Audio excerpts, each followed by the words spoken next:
Assalamu alaikum. Wa alaikum salam.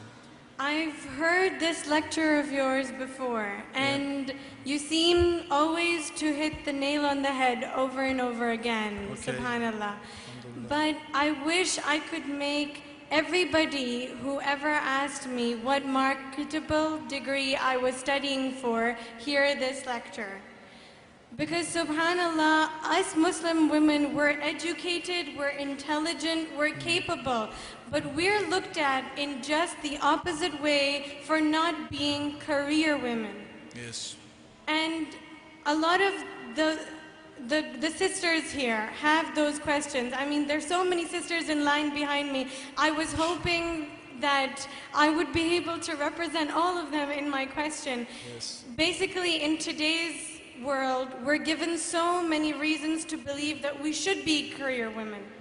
They say that Khadija, for instance, radiallahu anha, was a woman who worked. She was a businesswoman. They say that if you're working in a department that is benefiting the world, like gynecology, like being a lady doctor, is that really so bad? They say that if a woman is given exceptional ability, like brilliance in mathematics, for example, is your God trying to cripple you by giving you an ability and yet not letting you use it to benefit the world? I mean, we're put in such a difficult position. Yes. So please explain, brother, what are we supposed to do to represent ourselves and our religion in the correct manner? MashaAllah. You know, I'm tempted to say, ask Dr. Zakir. I think I will try and answer this question, sister. It's a very, what can I say, what a fantastic question. Jazakallah khair. And I can feel that, you know, I can feel that sort of frustration that you have. You know, I want to reply to this, first of all, with an experience I have of someone I met.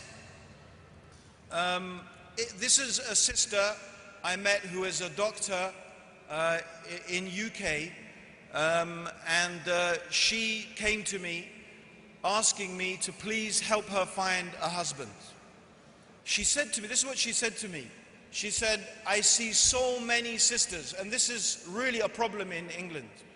I see so many sisters, they have studied and they have got their qualifications and they have achieved all of these things, and they reach an age where they are now desperate to get married, yet no one seems to be ready to marry them.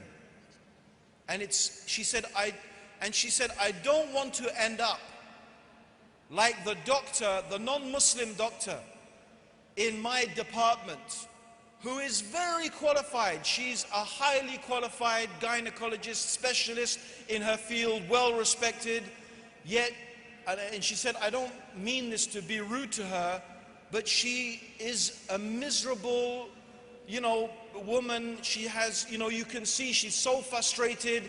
She hasn't really had a chance to live her life as a woman, as a mother, and I can feel that she's frustrated by that, and she's like an empty shell. As qualified as she is, this is the issue. She said, I don't want to be like that. I don't want to end up like her. And so this is something we have to understand, that Allah subhanahu wa ta'ala has given woman a nature. And in our beautiful religion, it's about paradigm, sister. It's about how we should behave as Muslims, what we should teach our children, what we should teach our daughters, the environment that we should encourage them. As Muslims, we should be putting out the positive message, how positive and important and honorable it is to be a mother, how positive and honorable and important it is to be a good wife, how positive and important and honorable it is in the sight of Allah. And Muslim society should honor the women who take that role of motherhood, of being wives, of being good daughters, and they should elevate them and honor them. Khadija was not honored by Allah because she was a businesswoman. She was honored by Allah because how she cared and nurtured and helped and supported Rasulullah sallallahu alaihi wasallam as a good wife. This is how she was honored in Islam. This is the reality. However, I have to say, we are not saying women can't do business within the confines of Sharia. They can. We are not saying women can't be mathematical geniuses. We're not saying women can't be great authors and writers and anything else they want to be within the confines of the Sharia. If that's what you feel compelled to do, if that's how a woman feels she has to express the talents that Allah has given her, and she doesn't find a conflict between that and her desire to be a mother and to be a wife, Alhamdulillah, Islam does not say she can't do those things. Islam does not say she can't, as long as, of course, it's within the confines of the Sharia. But that's just not what we are asking women to do. We're not saying, oh, you women, you have to be like this, you have to have a career, you have to be this shining star, you have to be... No. Islam is not saying and pushing you to be like that. If you want to, Alhamdulillah, within the confines of Islam you can. But that's, you know, you should feel honored. You must feel honored. And we, all of us, must honor women and make them feel honored. Subhanallah. You know, I tell my wife, my brothers and sisters, can you imagine? And I just don't say this for me. I say this for any of the du'at who are traveling, whether it's Zakir or Sheikh Salim or Yusuf, or his wife is here with him this time, not always. You know, can you imagine our wives staying at home, and they don't have maids like you have maids here, by the way. They don't have families to help you and support you. When I go, my wife is alone with the kids. She has to go shopping. She has to do everything. And I'm away giving talks and lectures. It's very, very hard. You can't imagine. And sometimes that shows. But I say to my wife, you know what? You know what? Alhamdulillah, every talk that I give, every lecture that I give, every person that I inspire to follow Islam better, you get rewarded as I get rewarded. You get rewarded as I get rewarded. Yes, and you know what? She gets even more reward.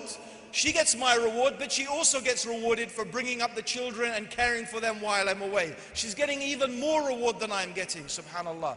So, you know, this, we have to make the women feel honored, and they are honored, and Allah subhanahu wa ta'ala, you know, will give them a lofty station and a great reward, inshallah. May Allah bless our Muslim women. May Allah guide our Muslim women. May Allah guide the Muslim men to honor them and to cherish them and respect them with the honor and the cherishing and the respect and the love that they deserve. Alhamdulillahi Rabbil Alameen. Allahumma salli ala Muhammadin wa ala alihi wa sahbihi wa sallam. Wassalamu alaikum wa rahmatullahi wa barakatuh. يا أيها الذين آمنوا أطيعوا الله وأطيعوا الرسول وأولي الأمر منكم